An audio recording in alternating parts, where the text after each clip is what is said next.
이제는 배움이 일자리입니다. 배움이 일자리다 시즌2.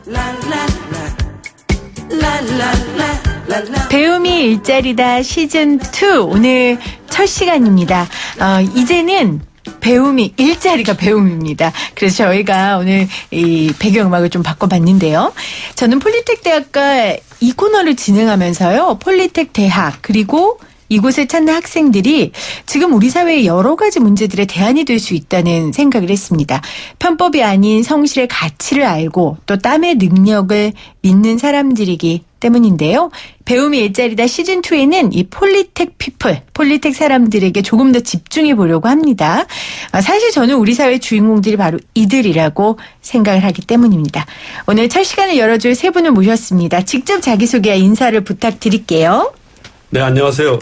저는 종원다에서 25년간 근무하면서 연구소, 수출팀, 개발팀 또 여러 군데를 경험을 하다가 2005년에 폴리텍 바이오 캠퍼스에 교수로 임명되어 있어 현재도 재직 중인 전형식이라고 합니다. 네, 교수님 반갑습니다. 바이오 품질관리과의 전형식 교수님 나오셨고요.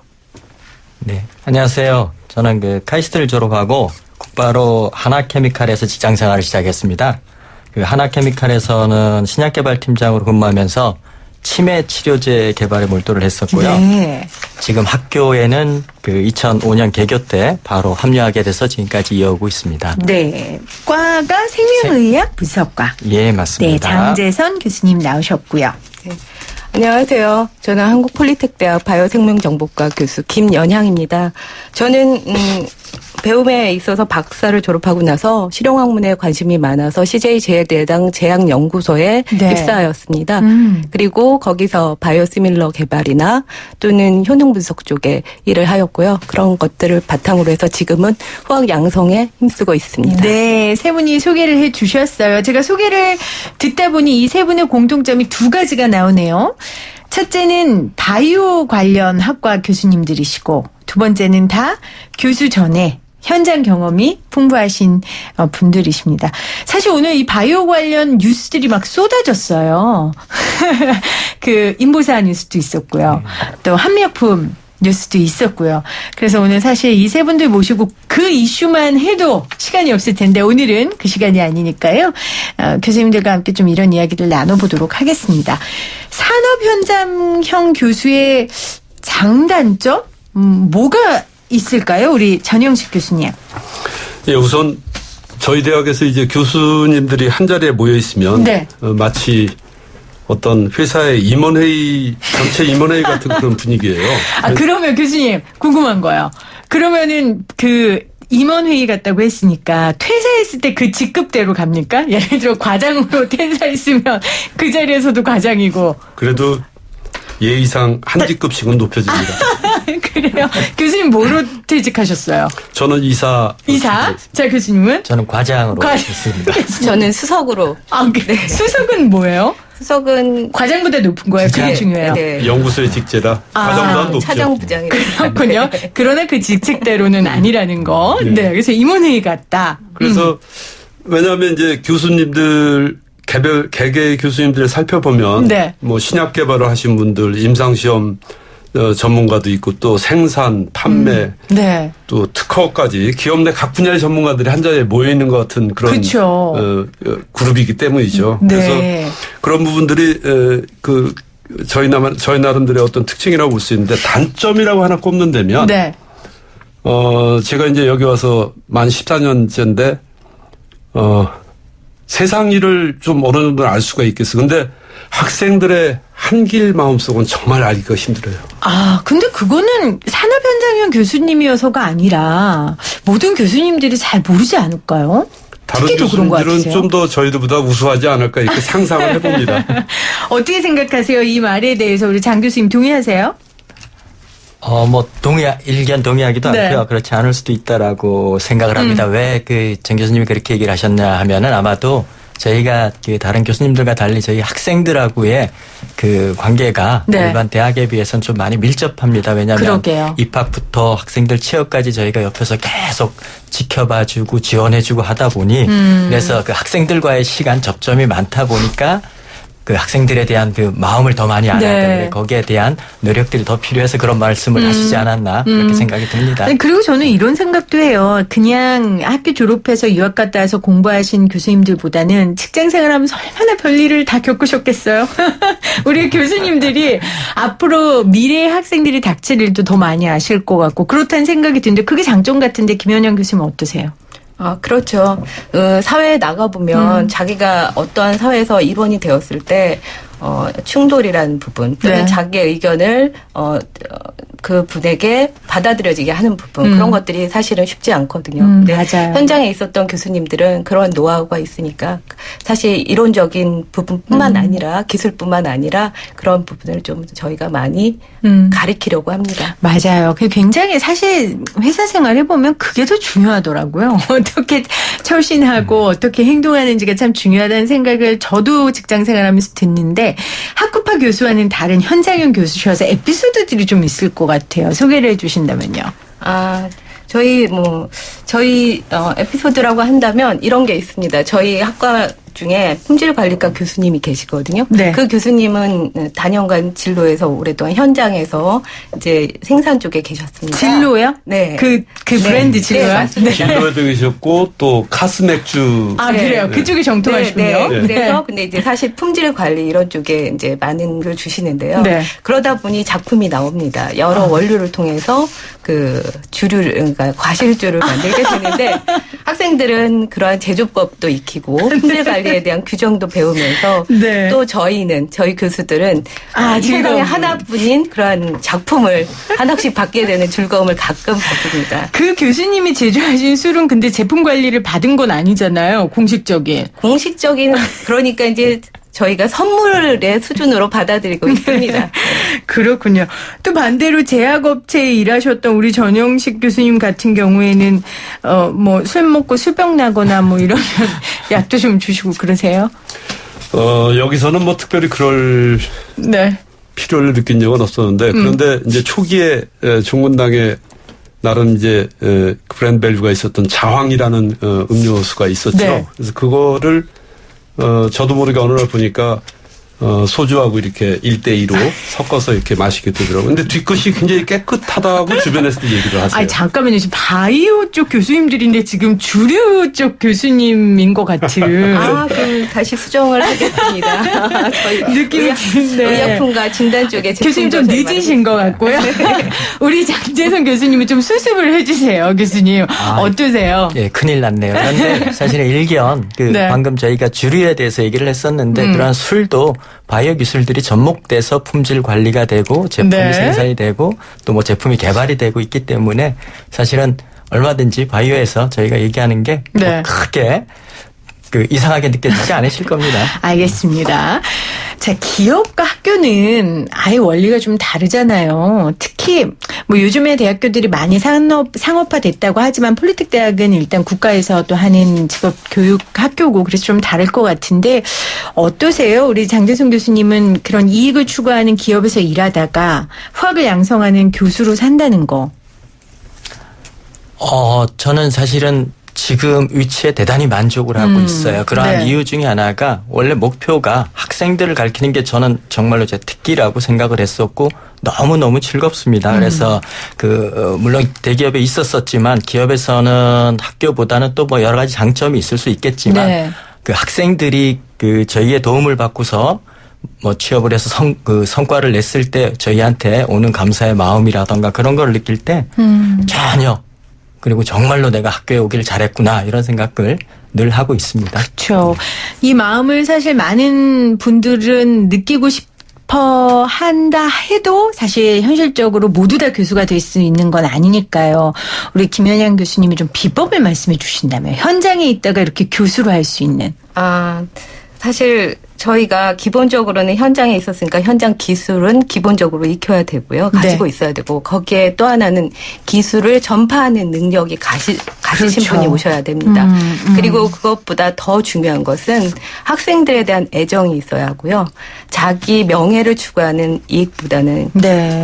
학생들을 역량을 키운다는 그러한 사명감 그것이 있는 분이 바로 교수로 올 수 있다고 생각합니다. 맞아요. 교수가 가져야 할 뭐 당연하면서도 사실은 어려운 자격이라고 생각됐는데 아마 이 중에 전 교수님이 제일 교수로서 경력이 오래되셨죠, 교수님. 그렇습니다. 네. 그리고 이 바이오 업계에 종사하신 것도 가장 오래되셨고요. 이제 그렇죠. 네. 교수님 처음에 바이오 업계에 종사하셨을 때랑 지금이랑 이 바이오 업계 산업의 뭐라 그럴까요? 지위? 아니면 규모? 이런 면에서 굉장히 큰 발전이 이뤘죠? 제가 중문당에 입사한 연도가 1980년인데, 선진국 교수님이 1984년에 유전자 공학에 의한 그 제품이 상용화된 제품 인슐린이나 이런 제품들이 출시가 됐었죠. 그러니까 저희가 어떻게 보면 이제 첫 번째 그 바이오 산업 혁명이라고 얘기할 수 있는 거기에 한국은 같이 동승을 못했어요. 근데 이제 2000년대 특히 21세기 되면서 이제 요즘 뭐 바이오 시밀러라는 그런 붐을 일으키는 그런 소재가 있듯이 굉장히 요즘 핫한 것이 바이오가 아닌가 이런 생각을 해요. 예를 들어서 복지부와 그 보건산업진흥원이 이제 며칠 전에 발표를 했어요. 네. 그 수출 일자리 고용에 대한 성과. 근데 최근 5년간 바이오 헬스 산업의 수출액이 연평균 18% 성장을 했더라고요. 이건 뭐 단연 압도적인 다른 네. 산업과 다른 겁니다. 그리고 네.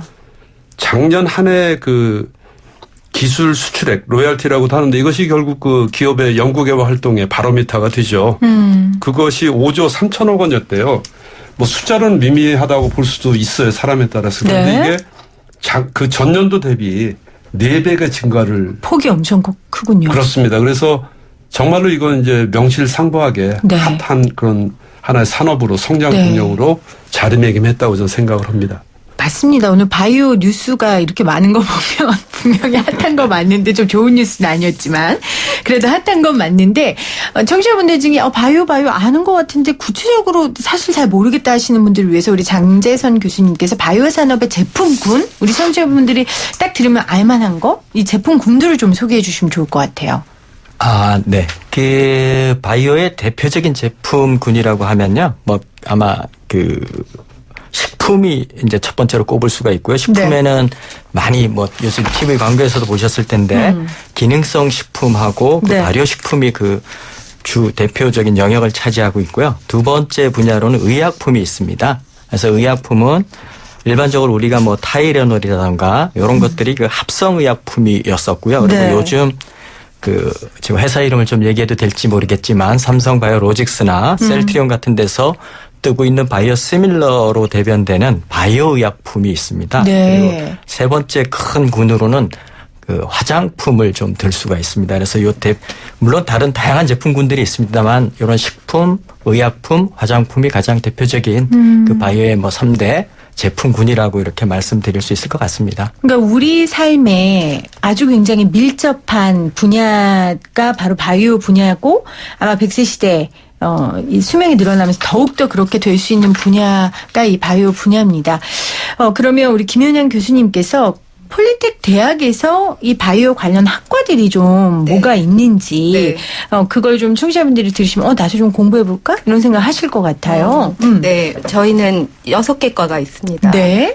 품질관리과, 배양공정과, 그다음 식품분석과, 생명정보과, 의학분석과 나노소재과. 네. 그런데 이제 이걸 간단하게 설명드리면 품질관리과는 의약품에 있어서 품질관리 또는 법적 기준인 GMP 이런 것에 대해서 가리키고 있는 학과고요. 네. 주력해서. 배양공정과는 이름에서 보듯이 대량 생산의 배양의 공정 과정을 주력해서 배우는 학과입니다. 네. 식품분석과는 식품 성분에 대해서 분석하고 그다음에 또 가공 네. 이런 쪽에 라고 해썹이라고 해서 GMP 규정과 비슷한 해썹에 대한 규정들을 가리킵니다. 생명정보과는 좀 전산과하고 혹시 헷갈릴 수 있지만 그것은 아니고요. 네. 우리 몸 속에 있는 그 생명 정보를 주관하는 유전자나 단백질을 연구 물질로 하는 그러한 분야로서 진단이나 의약품 개발의 기초 단계를 하는 학과입니다. 의학 분석과는 동물 실험에 기술들을 주로 가리키고 있는 학과이고요. 나노 소재과는 약간 화학 쪽이나 화장품 네. 쪽에 있어서의 성분들 분석하고 그런 소재 개발을 하는 그런 학과입니다. 그러면 전 교수님 이 과에 갈 수 있는 자격이 있습니까? 폴리텍 대학에서 이 과에 갈 수 있는? 예를 들어 뭐 대학을 나와야 된다든지. 그런 건 전혀 없고요. 네. 정신이 건강한 사람이면 누구나 올 수 있죠. 그래요.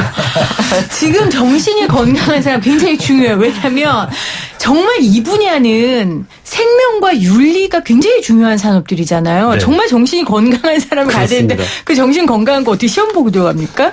딱 저희는 보면 이제 압니까? 정신이 건강한 사람인지 아닌지. 전원 면접을 거쳐서 이제 저희가 입학 사정을 하게는 되지만 네. 사실 아시다시피 면접만 가지고서 고르기는 쉽지는 않죠.